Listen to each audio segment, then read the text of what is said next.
Welcome to ModCast, an official podcast of Politan Civilization site. Wouter Snijders, Kenneth Ferland, Tony Kiehl, Oscar Velsi, with guest co-host Dale Kent. For the audience, we just spent about 15 minutes trying to work out a annoying humming sound coming from Dale's laptop. And it's all Dale's fault, not ours.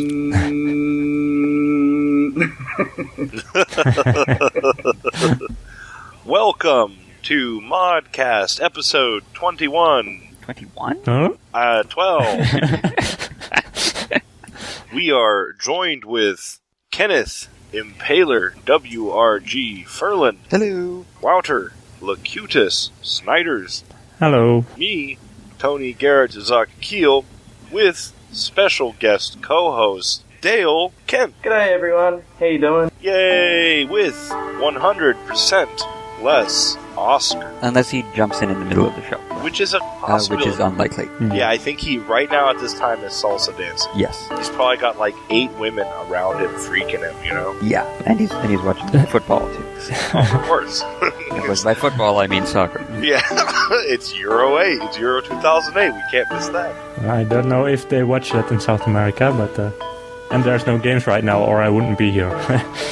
It's football. Of course they watch it in South America. He means do they watch the European games? Of course. And today in the Code Corner, we look at the Great Combat Engineers mod by Kailric.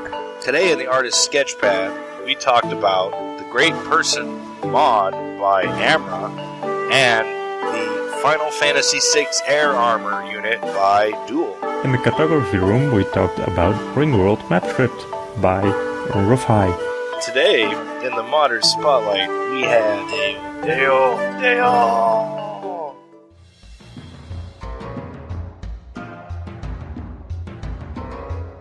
Welcome to the Code Corner, where we discuss Python and SDK mods. It is the New Promotions and Combat Engineers mod by Kailric. What? Now, what the heck did you just say? The Combat Engineers mod by Kailric. This sounds kind of cool. What is it? Let's see. You get 5 new promotions added to the game, and a new rule that says basically when a unit, a siege type unit, machine gunners not included, so just your regular siege units, are damaged, they become disabled, and they essentially go into like a no-player category, and then you have to move an engineer onto it, and then repair it, basically, with the engineer promotion. So, he's got 5 promotions, so you can get 5 levels of this new promotion. You can also join your great engineers to a unit, the same way you join great generals, and make them, like, super engineers. What? Like, what do you mean by super engineers? Like, what can they do? They can do this engineering ability, where they repair your siege units that have been damaged. Oh. Now, what about, I want to see an engineer unit that can do terraforming. That's what I want to see. I want to build hills where I want them, and I want to knock down a hill. No terraforming as of yet, but conceivably that could be added by some kind of Python script ability, or even some C++ coding. Oh, that sounds just right up your alley. Also, perhaps building forts and improvements would be an obvious thing. I mean, once it's been so equipped with the engineering ability, should be able to build all of. Oh yeah, but it should be able to do it super fast too, because those forts take fucking forever. And I'd like to be able to build them in enemy territory. So it's like, hey, I've got my guys, and I want to protect my stack from counterattack. That's build a sweet. fort. Exactly what all the Roman legions did. Yeah, but what's all the hate on engineers not being able to? It's all been hate since Civ 3. No terraforming pisses me off. Well, terraforming was a smack thing, and I don't. No, Civ 2. Civ 2. Well, it was really dumb in Civ 2. It's like, oh, I just make hills appear, or I change a forest into a swamp. Or it was just kind of nonsensical. But you miss it when it's gone. Well, I never had that. No, so I don't miss it either. All right, well, in fact, I did have it in Smack, so I don't even miss that. It was barely appropriate in Smack either. it was barely. How does my terraformer raise the terrain by like 1,000 meters, across like an area the size of Texas? Elbow grease. American ingenuity and money. I remember someone posting about how illogical that was, that you could raise the terrain, and it's like, how did they do it? Did they get Deidre to say naughty things to the ground to make it rise? All right, I withdraw all my terraforming things for now. Now, perhaps leveling hills, but well, I'd like to hills, create forests, but then again, I don't think that may not work in Civ 4. There's not that much. It's not that spicy to create forests. I think since you've already been destroying them most of the game up to that point, it's like no, I want to harvest them. It's like it takes away all of the interesting choices with chopping down a forest. Chop it down. Well, I'm saying if you're not building any wonders, you're not chopping anything out, you can spend your time seeding forests. Yeah, and then wait 50 tons when they become a forest. Yeah. And then chop them back down. See, it's your little plus 20 hammers. Like real life, though. Are you after the Bob Dole Award? Okay, well, I'd like to see them make dams or hydroelectric projects or things like that. That's what real engineers actually do. Yeah. There isn't any kind of improvement for that in Civilization. Giant reservoir or something. But in any case, these engineers that he's added are just purely a combat-based system. Oh, really? And you even have a little bit of AI in there, too, which is really rare to actually see people do an AI that will... an implementation for the AI so that it will use the new effect that they've created. Yeah, that's pretty impressive for someone who looks fairly new into the community to already be tearing into the AI. Yep. And there's even a little graphics for, I think, when you join the Great Engineer types. Oh, really? To the unit, you get 3 age-specific, early, late, and modern, late, early, modern, whatever, graphics for that guy who follows him around. Instead of a general, it's now an engineer. Well, except for there's one that looks like a general who's ready to stab someone with his circle maker, his compass. Yeah, that's a and then there's the kind of the medieval looking one. Or math room class stabber. Yeah, it's kind of that Masonic looking thingies. What do you call them? And then there's the ancient guy who's he's kind of like a Greek looking guy of some sort. With a funny hat for sure. Yeah, I like the hat though. The hat is cool. Good. I mean, if I had that hat, I'd wear it. No, that sounds. Say that again. Is it a compass or a sextant? Is that dirty word? Can we even say that on the internet? Can we say sextant? Those are used for naval navigation. Now, why do I need a sextant to look inside my wife's belly button? Okay, just stop there. Yeah, but that's used for nautical exploration, and that's not what it is, since these guys are obviously on land. Yeah, that's true. If they wanted to add naval engineers, then they could ride on the boat on top of the deck somehow graphically. Yeah, I know. Add that to your Age of Discovery deal. Great explorer guy, and he joins a ship, and then he makes it. I don't know, move. But it has to show the graphic on the ship, joined. That'd be sweet. Sweet. He's standing up there on the back of the deck. I'll figure it out for you, Dale. A big head stuck to the top of the mast. Oh. And it looks around, and as it looks around, it pushes back the black. That's really creepy. Hey, I'm an Aussie. I'm a creepy guy. Oh, that's true. You are. Here, you've heard it here. All Australians are creepy.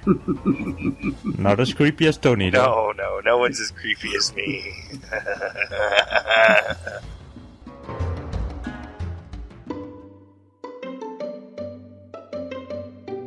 Artist Sketchpad, where we discuss graphics and artwork from the Civ modding community.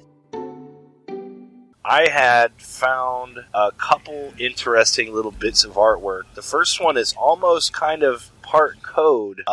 It's actually the Artpack for the Great Person mod by Amra. Now, has anyone played the Great Person mod or seen a mod that has parts of it in it? I have played this or seen parts of it from quite a long time ago, and this appears to be an enhancement from the original. Well, big time. The graphics have just enormously improved, and it seems like every time you get a great person, it's actually specifically a person.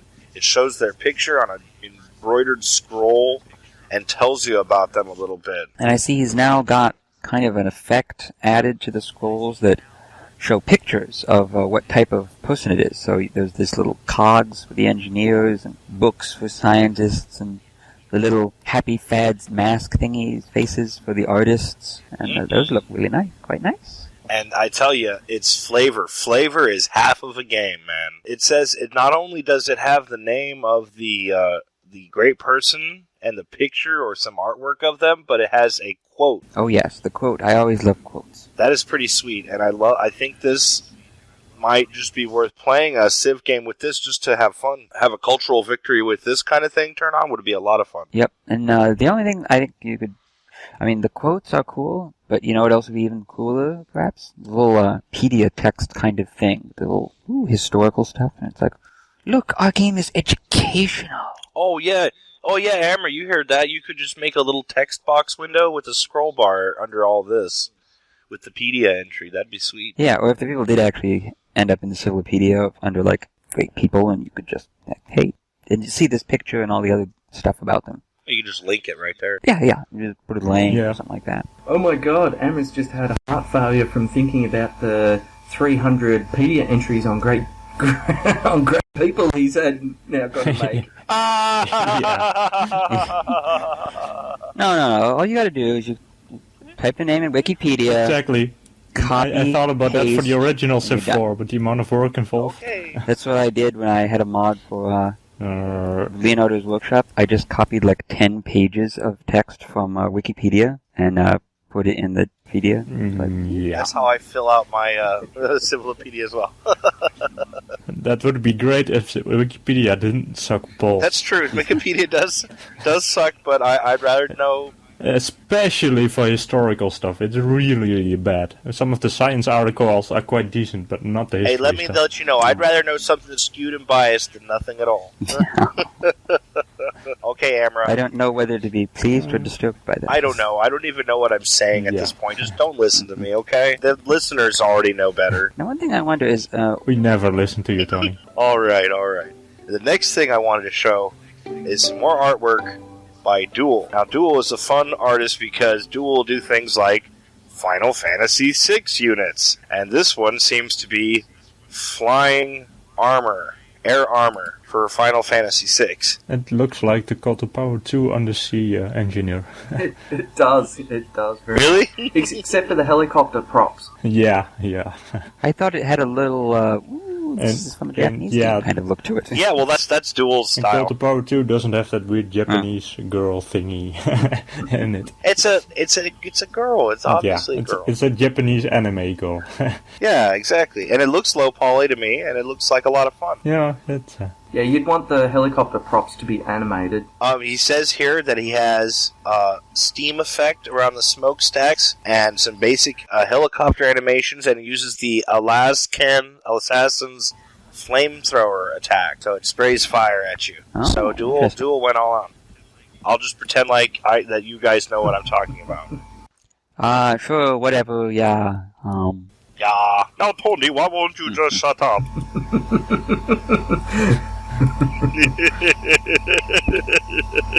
Okay. Quest I'd have for this unit is that the claws front do the pinchy movement. You know, ching ching ching, you know.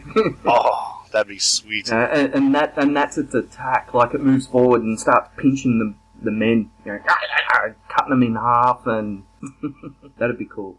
Yes, I'm crushing your head. Exactly. This unit was from a game released, in the early 90s in America called Final Fantasy III, and later re-released in like early 2000s as Final Fantasy VI for PS1. What are they up to? Final Fantasy 27? Yeah, 3 to the 84th power.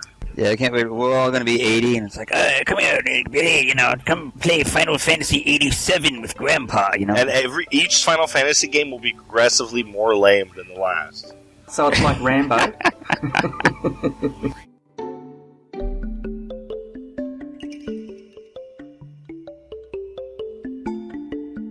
In the Cartography Room, we talk about maps and simple scenarios.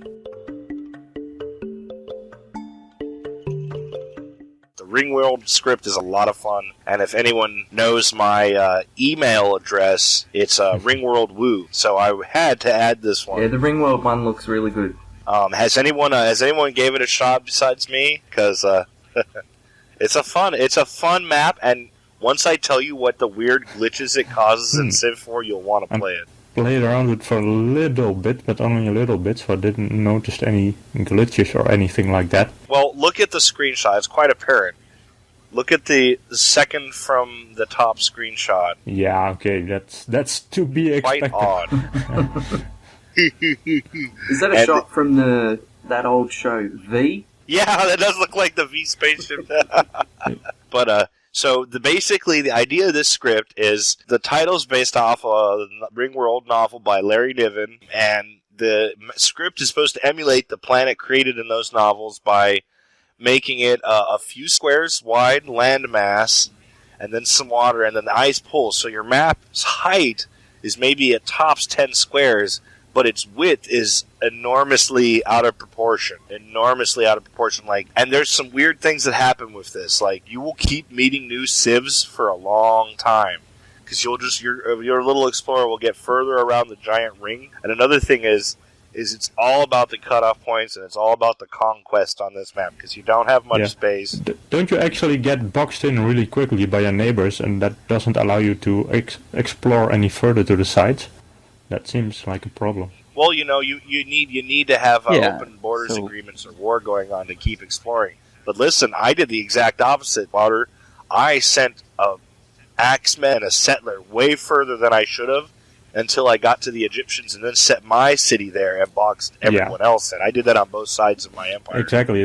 It seems to me that you can fairly easily exploit this by indeed quickly building 2 settlers and each sending them in a different direction and just claiming a lot of land. Oh yeah, but it's a lot of fun. Well, also it's got water along the edges, so it seems like pretty easily once you get Caravel, you're going to be able to circumnavigate. You can circumnavigate it on foot.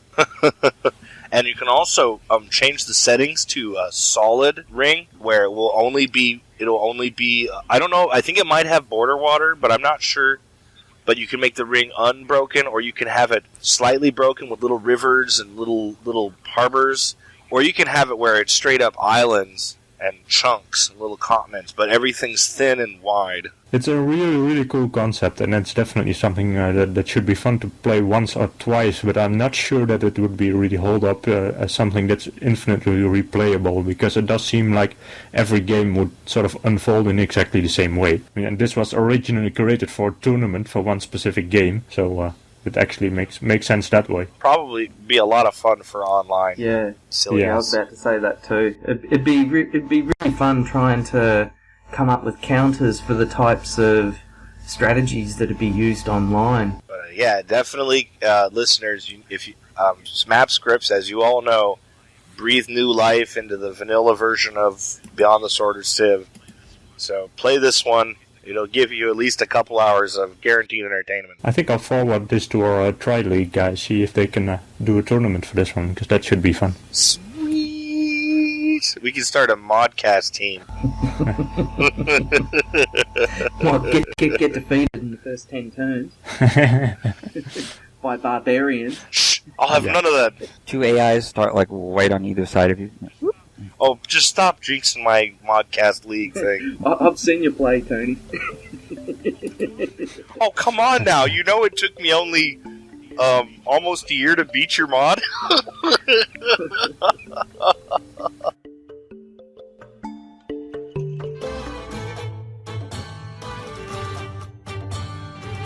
Modding Spotlight, where we interview and talk about modders and what they do in the Civ community. Dale, I'm so glad that you finally came onto the show. In fact, a long time ago, you were actually going to be one of the panelists on this show, but because of all these projects you had going on and everything else, you couldn't really come on, but here you are. I'll tell the truth, it was because you wanted me to wake up at 3 a.m. on Sunday. Well, it's also because of what I wanted you to wear while you were on the show. Yeah, we've got a show over here on Friday afternoons on the radio called Pants Off Friday, and yeah, Tony wanted me to go a bit less. Oh, man. Oh, scary. Oh, the truth comes out. Yeah, that is scary. So. Thank God for audio media. Yeah. So we're here. We want to talk about whatever you want to talk about. We're going to ask you some questions, but Dale, for those of you who have no freaking clue who you are, what do you do, and what mods have you done, and blah, blah, blah, blah. Okay, my wife's summary, I'm a nerd. I think that's a given. You're a nerd and a geek. And several other If classifications. you're on the show, you're a nerd and a geek, yeah. You might be an uber dork. But yeah, for the nerd summary, I'm or if you play Beyond the Sword, you'll notice there's a little scenario in there called Road to War, which Tony and I worked on. Yeah. I've also worked on Age of Discovery for the original Civ 4 Vanilla, which is a mod I released based on Colonization, Age of Discovery, Americas, blah blah blah. I've done a lot of independent code projects like Dale's Combat mod, advanced bombing missions, yeah. You've done it all. Yeah, done quite a lot. Haven't done any artwork though. Yeah, he sucks at art. You forgot Desert War. Oh, you did forget Desert War. He's got so many mods, he forgets some of them. Yes, Desert War as well. Yeah, and Desert War came with the very first release of Civ 4, so that's not the meanest accomplishment. Yeah, I suppose.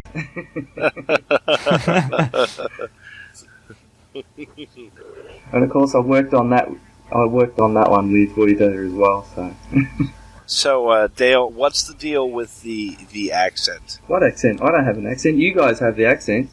No, Dale, no. We're Americans. We talk normal.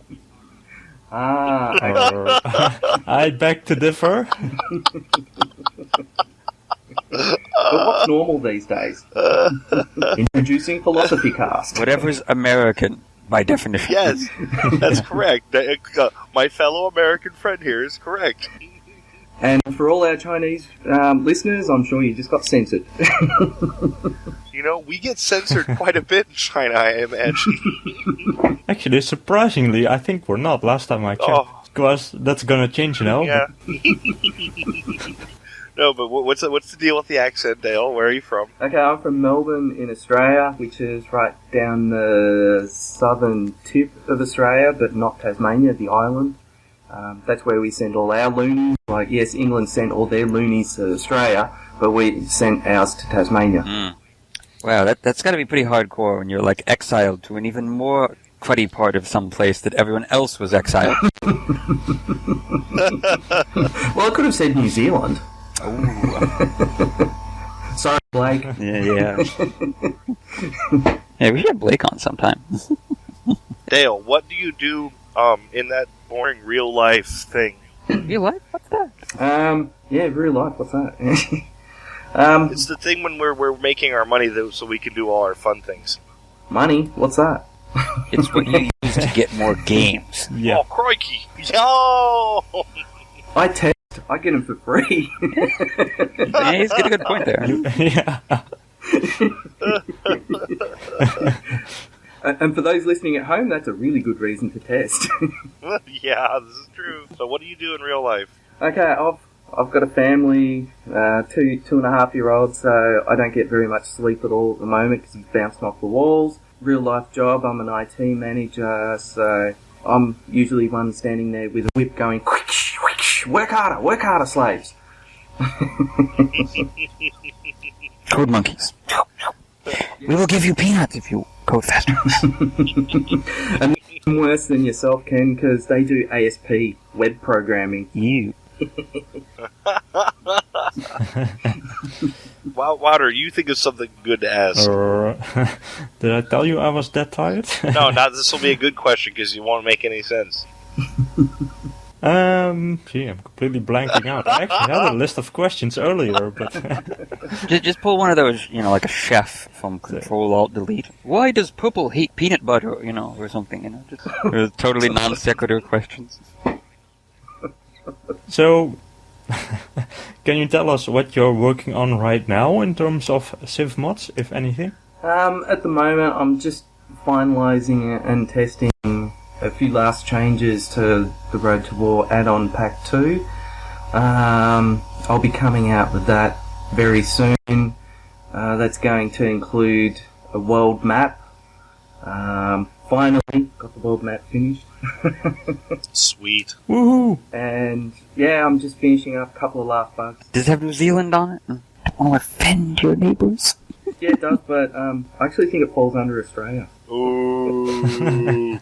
All you Kiwis out there, you heard what the Aussies said. Hey, we did serve as the Anzacs, Australia and New Zealand. Oh, that's true. There you go. Whatever that is, that's true. Whew, they bought it. Sorry, Kiwis. No, Dale, as one father to another, I remember when you and me first met over the internet, we both had kids of very close ages. Yes. Who would do very similar things like, well, back in the day they would spit up, but now they do things like tear things up and smash things. Yeah, and Peanut butter in the VCR. yeah, kick a soccer ball at the TV, and cheese sandwiches in the DVD player, and Oh. No, I haven't had that one yet. My DVD player just stopped working, so now I'm starting to get paranoid. Check for cheese. That might be a good idea. I have a nose for cheese. Now, Oscar, ask him a question. Oscar? Huh? Oh, that's right, Oscar. You were playing hooky. Or is he trying to pick up chicks with his salsa dancing? Oh, man, that guy wants to have a wife, or two, or three. Well, at least he has one. Oh, yeah, true. Let's see, what else is interesting about Dale? Road to War. Gosh, that was a lot of work we did on that. Oh, yeah, tell me about it. Well, we're working on it for 12 months. Maybe for people who haven't played it, can you explain shortly what Road to War is? In 3 words, Road to War is about World War II. Yeah, it's the first official Civ 4 mod that tackles World War II in its entirety, and not just one portion of it. You can play any theater of World War II in Dale's mod that I got to help with. That is correct. In the official release version, there was 3 maps. 1936 starts for both Europe and the Pacific, and there was also a 1939 start just before Germany invaded Poland, European map. But I've released a couple of add-ons to it which have added a lot more maps. For instance, 1941, the Pacific, just before America and the Commonwealth nations entered the war against Japan. You've also got like 1938 in Europe, so it gives you like 12 months to finish building up your troops before Germany starts the war. Yeah, so I've added quite a lot. And in the next version that gets released in the next couple of weeks, there'll be a 1936 global war, which is the whole world. We'll make a 1939 one too, because that's my favorite to play. Why, I love 39. Poland doesn't build 50 artillery and defeat you. No, I don't really like playing Germany because I just trounce everybody if I'm German. With those Tiger tanks? Oh, it's bad. It's bad. Oh, you Germans are the most evil in Civ. That's one thing you can say for Road to War is if you're playing as Russians or British, it's going to be bad, but you can beat it. Actually, I reckon the hardest challenge is playing as France if Germany gets a real good start against Poland. Oh, yeah, that would be bad. But, yeah, the mod's huge. So do you have plans beyond the second expansion pack? Do you want to do anything else with that scenario, or is it done once you're released the second add-on pack? Now, once I release this next version, that's going to be it. It's basically with the full add-on pack 2 that I released a few months ago. I considered it complete then, but there's just a couple of bugs that I want to clean up, plus also finish the world map. Like one of the biggest things is artillery. It's hugely unbalanced at the moment. Like you stack like 10 artillery in a city and they can't be moved just because of the active defense bombing and the fact that they're immune to enemy bombardment from other artillery. So there's just a couple of small things I wanted to fix up to complete the whole mod. Well, sweet. And do you know what you'll be moving on to after that? Will it be Age of Discovery or your combat mod, or what are you planning? I'll probably be starting on colonization mods after that. Yeah, adding in range bombardment for artillery and in colonization and stuff like that. The usual. Yeah, exactly. I don't know how it would play. Well, it's a little lot harder to justify in colonization, as you know, like they didn't have like artillery able to shoot miles and miles. You know. Rocket assists 155mm howitzers. What, they didn't have them? No, that was about 200 years later. I'll try 400 years later. I don't know. But I'm sure your Age of Discovery is going to be awesome. Well, it'll have Portugal. First version. Be more things to discover. It'll have Portugal, yeah. Yeah, it'll at least have that. Mad Portuguese people. Yeah, exactly. So can you talk about what else will be in Age of Discovery 2, you were talking about including West Africa, I think? It really all depends on what ends up in Civilization 4 Colonization. Like, at the moment, I'm just throwing ideas around based on what's in the original Colonization 1.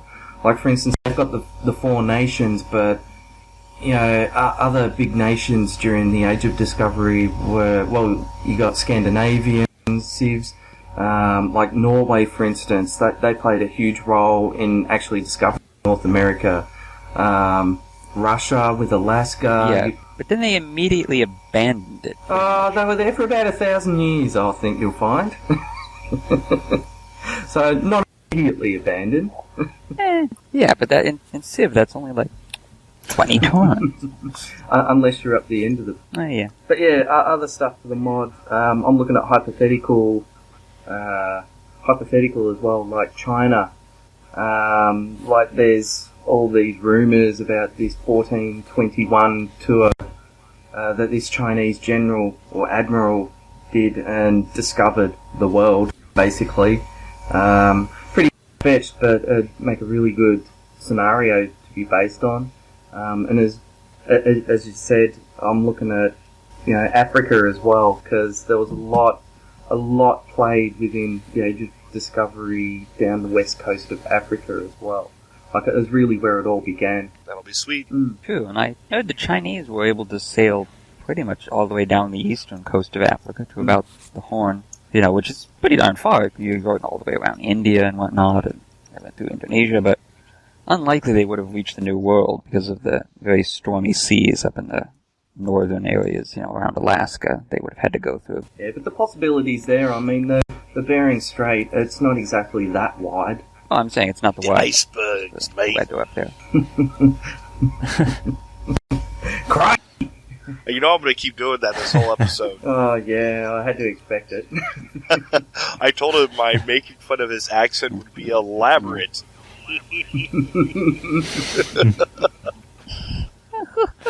Maybe, Dale, can you tell a little bit what the first Age of Discovery scenario is about? Because in my opinion, it's the best Civ 4 scenario out there, so I think you should definitely give it a play. You have a fan, Dale. Yay! Alright, the first Age of Discovery is actually one of the... I think it was the first big full conversion mod as well for Civ 4, but it came out about 6 months after Civ 4 vanilla version came out.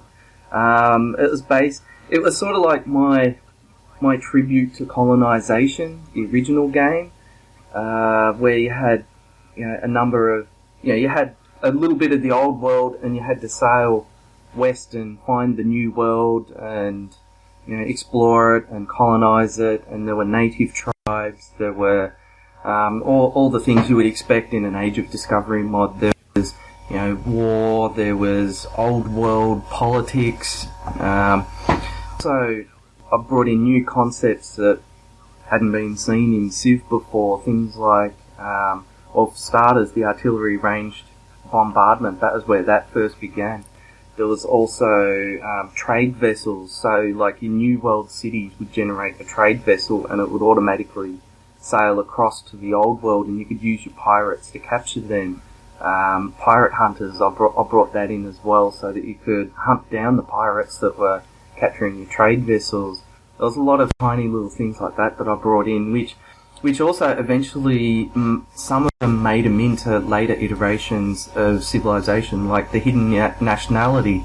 Oh, and also the pillage trade routes, naval activity is also straight from AOD. Yep, exactly. So, Dale's fingerprints is all over the game you know and love. Sorry. Alright, let me ask you a favor. I want you to do something for me before we move on. Yeah. I want you to say Crikey, but I'm going to add like reverb to it and make it sound all cool. Just say Crikey. Crikey! Crikey! Crikey! Oh, God. Wow, that one almost got me. He jumped out of the pond and, my God, he was huge! Crikey! Oh my God.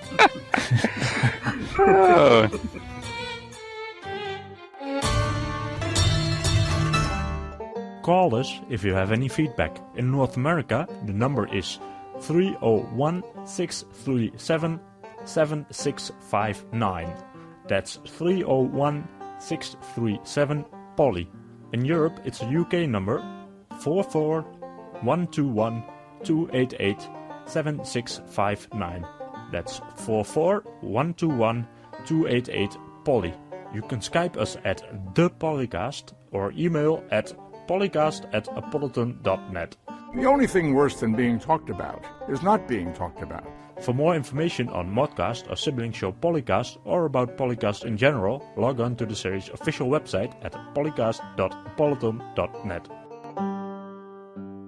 Alright. Now, Dale, I can't even begin to describe to you how happy I am that you showed up on the show. In fact, I can begin to describe you. My nipples are so hard, I could cut diamonds. Oh, gee, thanks, guys. It was such a pleasure to come on the show. Now, wait a second. Oh, are you trying to do your American accent again? Was I? I don't know. Or was it Canadian?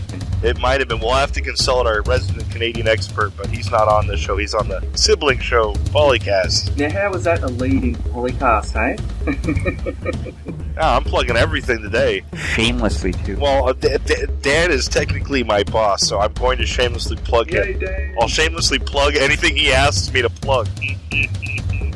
That sounded wrong. The only thing you haven't plugged yet is Second Revolution. Well, that's because I'm busy with this darn show, and I never work on it anymore. And one of these days, I'm going to segment a highlight, say, hey, if you're really bored, help me with my mod. I need help. The third revolution. Yes. Overthrow me, GarretSidzaka, and take over Second Revolution for yourself. Well, we tried that before, but you came back. The counter revolution. Yeah.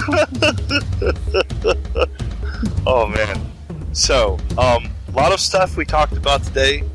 It says this episode was smooth and delicious, and It's actually a manageable length to edit for a change. and that's all because Dale is just himself so long, but yet a manageable length. Okay. One last thing. Me and Tony give a shout out to our man, Mr. Obama. Oh yeah, Victorious at last. that is right. Barack Obama is now the President of the United States of America. No, the world. The world. He is the President of the United States of Earth.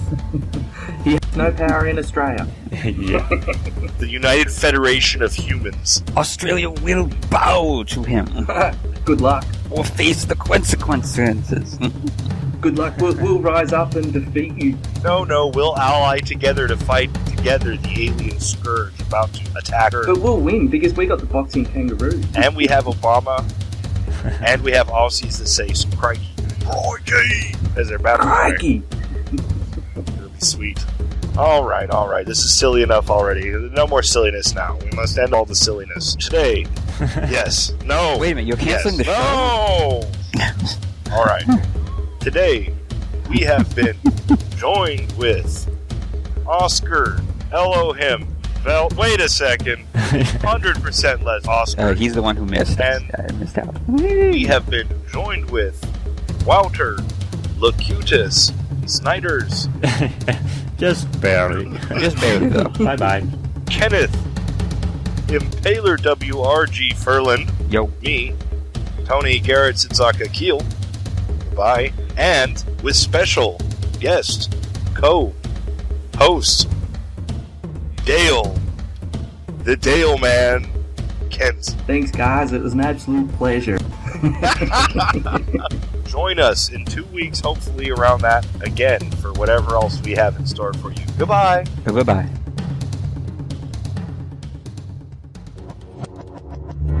Record date June 14th, 2008. Sound clips copyright Civilization 4 and the Warlords and Beyond the Sword expansion packs. Copyright 2008 Apolitan Civilization site at apolitan.net.